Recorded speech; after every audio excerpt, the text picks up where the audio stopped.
Okay, हुकूमत के ईवानों तक, मिलावट की दुकानों तक, जुर्म के शैतानों तक, इंसान से इंसानों तक। नाज़रीन, मैं हूं डॉक्टर अरशद चौधरी, प्रोग्राम छुपे हकाइक के साथ। आज हमारा फर्स्ट प्रोग्राम है जो हम एक ऐसे दोस्त के लिए कर रहे हैं जिनके साथ बहुत सारा जुल्म हुआ और जुल्म होने के बाद उन पे एप्लीकेशन दी गई, उनको थाने बुलवाया गया, उनकी बेटियों को उसमें मुलव्वस किया गया, उनके बच्चों को उसमें मुलव्वस किया गया। हमारे साथ फयाज भट्टी साहब मौजूद हैं, उनसे पूछते हैं कि असल मामला क्या हुआ, ये जो इनको चोटें लगी हैं, इनके साथ जो जुल्म हुआ है उसकी दास्तान क्या है। पूछते हैं जनाब फयाज भट्टी से। अस्सलाम वालेकुम भट्टी साहब। भट्टी साहब, ये जो आपके पट्टी लगी हुई है हाथ पे, जो मेरा ख्याल फ्रैक्चर ही होगा, जितनी बड़ी पट्टी लगाई है, तो ये क्या मामला बना आपका, असल इशू क्या था और किस तरह हुआ और क्या आपके साथ हुआ?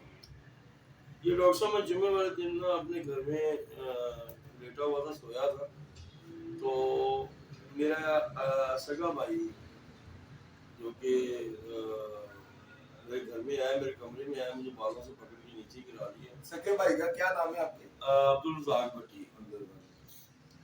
मुझे नीचे गिरा लिया, गिरा के मुझे उसके बेटे और उसने लोहे के राडों से मारना शुरू कर दिया, जिससे मेरा ये शोल्डर भी, बाजू, ये हाथ भी फ्रैक्चर हो गया, उंगली भी टूट गई।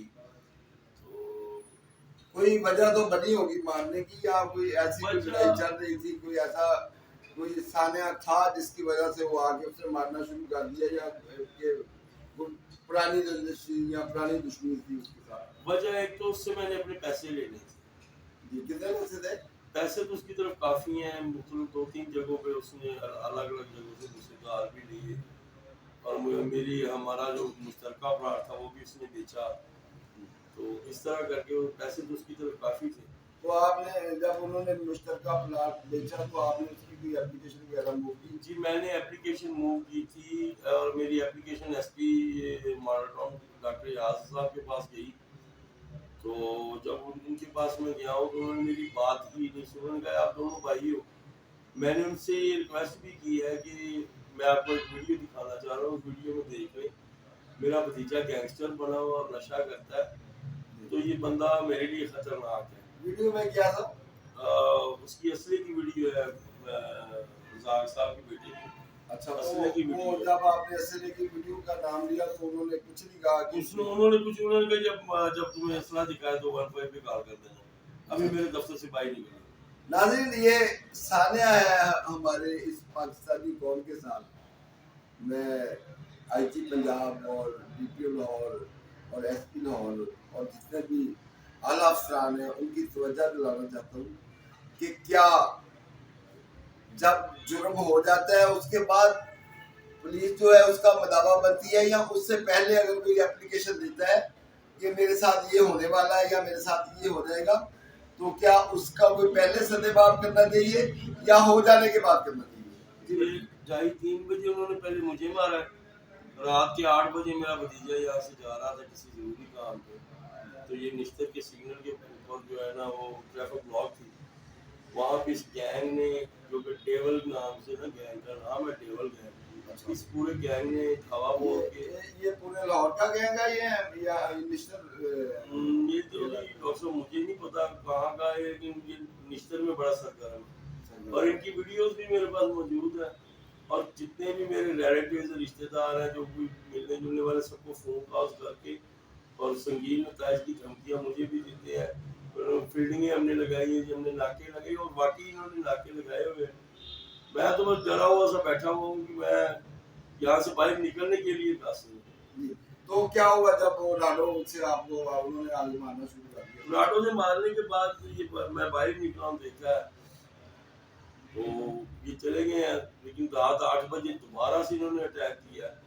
उस दिन से लेके आज तक ये लाडो से मारने हैं कितने लोग थे आप? ये 3 लोग थे, तीनों बाप बेटे थे, और 2 लड़के बाहर खड़े थे, जिनमें से एक हमजा है और एक नामालूम लड़का था, जिनके दोनों के हाथों में पिस्टल थे। मेरे घर के बाहर ये खड़े थे कि ताकि बाहर से कोई अंदर ना जाए। राड़ों से आपको मारा? जी जी आपका हाथ टूटा जी जी और भी जख्म वगैरह है? जी, मेरी कमर पे भी जख्म आए, लाशें पड़ी हैं मुझे। जी। और राड भी बड़े कोई स्पेशल किस्म के राड थे, जो जब मुझे मारते तो उसमें से करंट पड़ता था। अच्छा, वो जो टॉर्चर सेल में अक्सर इस्तेमाल होते हैं वही राड़? शायद मुझे नहीं है इस चीज़ का इल्म, लेकिन राड कोई स्पेशल किस्म की। तो आपने जब इसकी कोई एप्लीकेशन वगैरह मूव की था? जी डॉक्टर साहब, मैंने एप्लीकेशन मूव की, वो कह रहे जी आपका मेडिकल आएगा तो फिर हम कोई कार्रवाई करेंगे। और मेरा नहीं ख्याल कि मेडिकल मुझे जल्दी मिलेगा, क्योंकि हॉस्पिटलों में स्ट्राइक चल रही है, हड़ताल चल रही है। और जब तक मुझे मेडिकल मिलना है, मेरा ख्याल है मेरा कोई ना कोई बंदा इन लोगों ने मार देगा। ये नाज़रीन, ये सानिया है हमारे साथ कि हॉस्पिटलों की छुट्टियां जा रही हैं, अगर 2 माह या 3 माह या 1 माह या 1 दिन, जितने दिन ऐनी हो लगते हैं, तो उसमें अगर इनका जो मजलूम लोग हैं, इसके बड़ी साहब के अलावा भी पूरे लाहौर में लोग होंगे, पूरे पाकिस्तान में होंगे, क्योंकि हड़तालें मेरा ख्याल पूरे पाकिस्तान में जा रही हैं, तो उनका वो मेडिकल रुक जाएगा, उनका जो सिस्टम सारा ब्लॉक हो जाएगा और उनको इंसाफ कैसे मिलेगा? और जब तक मेडिकल नहीं आएगा मेरा ख्याल पर्चा नहीं देगी पुलिस, ऐसे ही है? जी बिल्कुल ऐसे ही। जी। तो जब आप गए हैं थाने, उसके बाद भी कुछ भी नहीं, उसके बाद उन्होंने मेडिकल के इंतजार में है कि हमें मेडिकल मिलेगा, फिर हम कार्रवाई। मैंने उनसे कहा भी है कि ये गैंग है, इस गैंग के वो तो खिलाफ मेडिकल आएगा जो आपको मारा गया, जो आपके जी। घर आके हमला किया है, जो भी वो लोग आए हैं, क्या उसका उन्होंने कहा, आपने उनसे बोला नहीं पुलिस वालों से? थाना निश्चित कॉलोनी लगता है आपको? जी थाना निश्चित कॉलोनी एसएचओ से बोला नहीं आपने कि जो घर में ले आके अटैक किया है? मेडिकल तो बात की बात है, जो घर में मेरे अटैक हुआ है उसका पर्चा दे दे। डॉक्टर साहब, हम तो इल्तिजा ही कर सकते हैं, मानना या ना मानना उनकी मर्जी है। मैंने तो बड़ी इल्तिजा की है, उस दिन से इल्तिजा कर रहा हूँ कि खुदारा इस पर कंट्रोल किया जाए, इन पे कोई कार्रवाई करके इनको